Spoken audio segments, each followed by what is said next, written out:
इस साल के लिए हमारा पार्टनरशिप में टॉपिक है admission of a new partner, और इसमें हमारा एक टॉपिक है जो बहुत ही इम्पोर्टेंट टॉपिक है इस साल के लिए। उसका नाम है revaluation of assets and liabilities. Revaluation of assets and liabilities topic की बात करते हैं। देखो, आप एक चीज सोचो, जो न्यू पार्टनर एडमिशन लेता है वो एक रनिंग फर्म में लेता है। जो फर्म पहले से क्या हो रही है, रन हो रही है, उसमें एक न्यू पार्टनर एडमिशन लेगा तो उस दिन हमें जो पहले से हमारे पास असेट्स रिकॉर्डेड है बैलेंस शीट में, उनकी मार्केट वैल्यू थोड़ी सी डिफरेंट है, तो हमें करंट वैल्यू उनकी क्या करनी है, कैलकुलेट करनी है। तो देखो, जब एक न्यू पार्टनर फर्म में आता है उस दिन हमें असेट्स, लायबिलिटीज और प्रोविजन, तीन चीजों का क्या करना होता है, रिवैल्यूएशन करना होता है। अब देखो, एक क्वेश्चन आता है कि सर रिवैल्यूएशन करते क्यों हैं? तो उसका देखो एक रीजन है कि या तो आप रिवैल्यूएशन करोगे तो असेट इंक्रीज होगा या डिक्रीज होगा, लायबिलिटी या तो इंक्रीज होगा या डिक्रीज होगा, प्रोविजन इंक्रीज होगा या डिक्रीज होगा। बात आती है प्रोविजन की। प्रोविजन का मतलब क्या है? प्रोविजन है फ्यूचर में होने वाला एक्सपेक्टेड लॉस, जिसका अमाउंट फिक्स नहीं है, उसके लिए हम क्या बनाते हैं, प्रोविजन बनाते हैं। अब एक चीज देखो, या तो हमारी एसेट इंक्रीज होगा या डिक्रीज होगा। असेट इंक्रीज होगा तो हमें क्या होगा, प्रॉफिट होगा, और अगर असेट डिक्रीज होगा तो क्या होगा, लॉस होगा। लायबिलिटी इंक्रीज होगा तो क्या होगा, लॉस। लेकिन यदि लायबिलिटी डिक्रीज होगा तो क्या होगा, प्रॉफिट। ऐसे यदि हमारे प्रोविजन इंक्रीज होंगे तो क्या होगा, लॉस, और अगर प्रोविजन डिक्रीज होगा तो क्या होगा, प्रॉफिट। तो देखिए, यही हमारा आंसर है कि रिवैल्यूएशन करते क्यों हैं।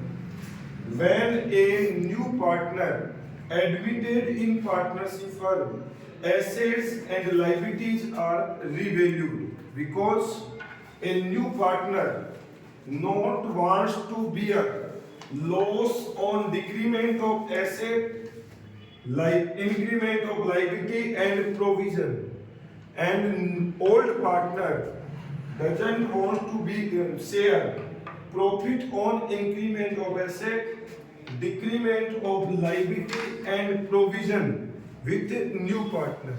So they make revaluation of assets and liabilities, and the profit on revaluation of assets and liabilities distributed between old partners in old ratio. जब एक नया पार्टनर फर्म में प्रवेश करता है तो फर्म की संपत्तियों में दायित्वों का पुनर्मूल्यांकन करते हैं, क्योंकि पुराने साझेदार तो ये नहीं चाहते कि संपत्ति में वृद्धि, दायित्व व आयोजन में कमी का लाभ नए साझेदार को मिले, जबकि नया साझेदार ये नहीं चाहता कि संपत्ति में कमी, दायित्व व आयोजन में वृद्धि की हानि उसको वहन करनी पड़े। इसलिए हम संपत्ति और दायित्वों का पुनर्मूल्यांकन करते हैं, और जो भी पुनर्मूल्यांकन का लाभ हानि होता है उसे पुराने साझेदारों में पुराने अनुपात में बांट दिया जाता है। क्लियर? अब देखो, इस पूरी प्रोसेस के लिए फर्म की बुक्स में एक अकाउंट बनाते हैं जिसका नाम है रिवैल्यूएशन अकाउंट। कौन सा अकाउंट? Revaluation account. और इस रिवैल्यूएशन अकाउंट का ही दूसरा नाम होता है PNL adjustment account. PNL adjustment account. और देखो, रिवैल्यूएशन या पीएनएल एडजस्टमेंट अकाउंट क्यों बनाते हैं? रिवैल्यूएशन का प्रॉफिट लॉस कैलकुलेट करने के लिए। और हमें पता है जो भी अकाउंट प्रॉफिट लॉस की बात करता है वो सारे अकाउंट किस नेचर के अकाउंट होते हैं, नॉमिनल नेचर के अकाउंट होते हैं। किस नेचर के? नॉमिनल नेचर के। तो रिवैल्यूएशन भी किस नेचर का अकाउंट है, नॉमिनल नेचर का। नॉमिनल नेचर का अकाउंट है, इस वजह से इसके डेबिट साइड में क्या रिकॉर्ड होगा, लॉस रिकॉर्ड होगा। किसका? एसेट, लायबिलिटी और प्रोविजन। और क्रेडिट साइड में क्या रिकॉर्ड होगा, प्रॉफिट रिकॉर्ड होगा। क्लियर? मतलब आपको रिवैल्यूएशन की एंट्रियों में सारा टारगेट कौन से अकाउंट पे करना है, रिवैल्यूएशन पे।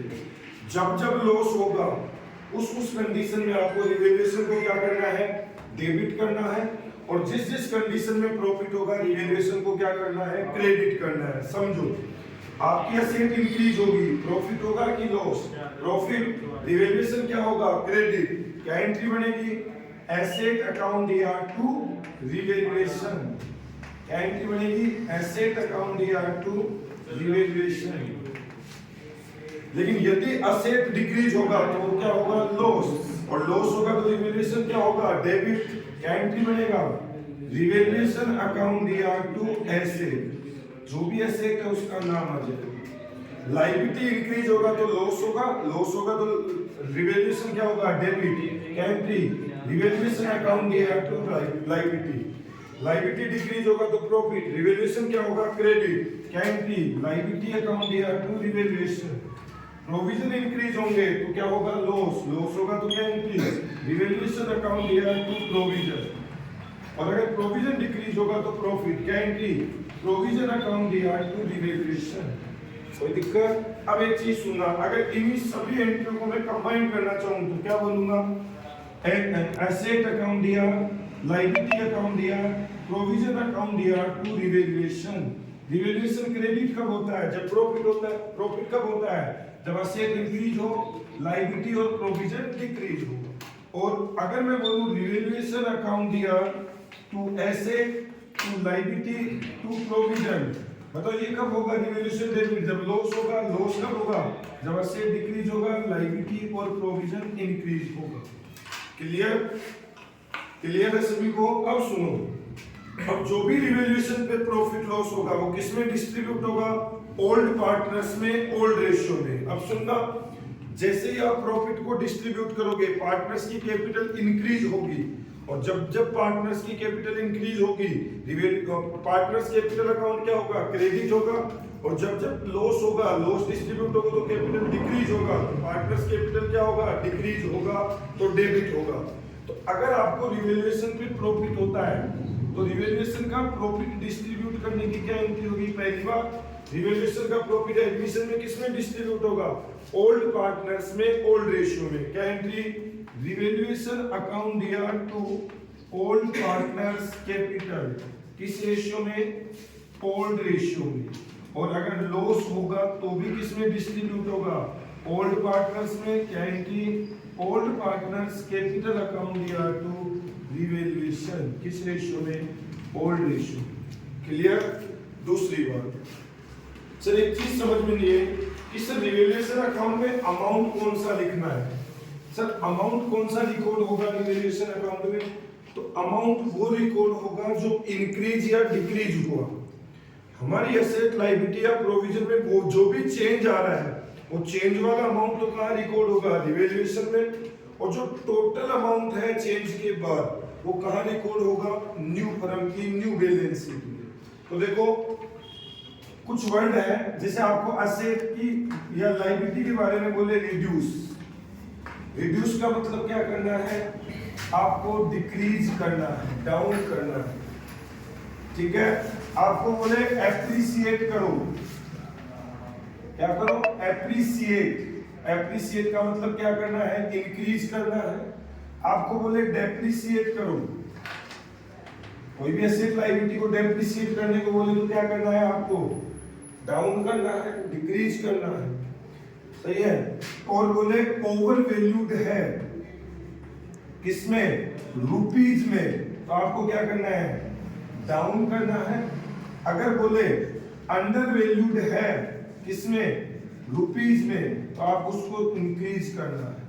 क्लियर? ये कुछ वर्ड है, रिड्यूस करने को बोले तो डाउन करो, एप्रिसिएट बोले इंक्रीज करो, डेप्रिसिएट बोले डिक्रीज करो, ओवर वैल्यूड बोले डिक्रीज करो, अंडर वैल्यूड बोले इंक्रीज करो। लेकिन ये रुपीज में है, लेकिन अगर आपको ओवर वैल्यूड किसमें बोल दे, परसेंटेज में बोल दे, तो ओवर वैल्यूड परसेंट में आ जाए तो जो भी एसेट का लायबिलिटी ओवर वैल्यू है, एसेट अपॉन 100 प्लस रेट, जितना ओवर वैल्यू का रेट है इनटू रेट, तो रिवैल्यूएशन में जो अमाउंट आना है कौन सा, डाउन करने वाला वो आ जाना है।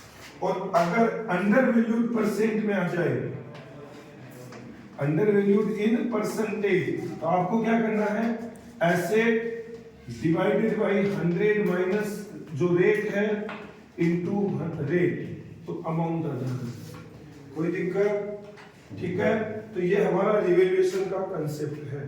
ठीक, लास्ट पॉइंट